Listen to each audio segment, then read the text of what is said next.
ಬ್ರಹ್ಮಾನಂದಂ ಪರಮಸುಖದಂ ಕೇವಲಂ ಜ್ಞಾನಮೂರ್ತಿಂ ದ್ವಂದ್ವಾತೀತಂ ಗಗನ ಸದೃಶಂ ತತ್ವಮಸ್ಯಾದಿಲಕ್ಷ್ಯಂ ಏಕಂ ನಿತ್ಯಂ ವಿಮಲಂ ಅಚಲಂ ಸರ್ವಧಿ ಸಾಕ್ಷಿಭೂತಂ ಭಾವಾತೀತಂ ತ್ರಿಗುಣರಹಿತಂ ಸದ್ಗುರುಂ ತಂ ನಮಾಮಿ.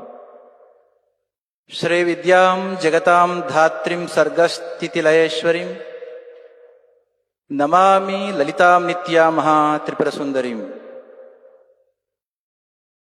1800 ವರ್ಷಗಳಷ್ಟು ಇತಿಹಾಸವುಳ್ಳಂಥ ನಮ್ಮೆಲ್ಲರ ಶ್ರದ್ಧೆಯ ಕೇಂದ್ರವಾದ ಆದಿಚುಂಚನಗಿರಿ ಮಹಾಸಂಸ್ಥಾನದ 71ನೇ ಜಗದ್ಗುರುಗಳಾದ ಶ್ರೀ ಡಾಕ್ಟರ್ ಬಾಲ್ ಗಂಗಾಧರನಾಥ್ ಮಹಾಸ್ವಾಮೀಜಿಯವರ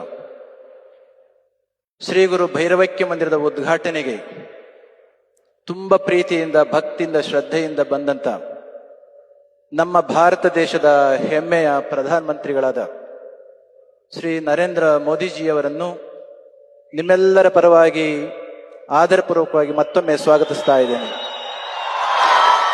ಇದೇ ಸಂದರ್ಭದಲ್ಲಿ ನಾಡಿನ ಮಣ್ಣಿನ ಮಗ, ಕರ್ನಾಟಕದಿಂದ ಕೆಂಪುಕೋಟೆಯಲ್ಲಿ ಧ್ವಜವನ್ನು ಹಾರಿಸಿದ ಮಾಜಿ ಪ್ರಧಾನಿಗಳಾದಂಥ ನಮ್ಮ ನಿಮ್ಮೆಲ್ಲರ ಪ್ರೀತಿಯ ದೇವೇಗೌಡರ ಉಪಸ್ಥಿತಿ ಇದೆ.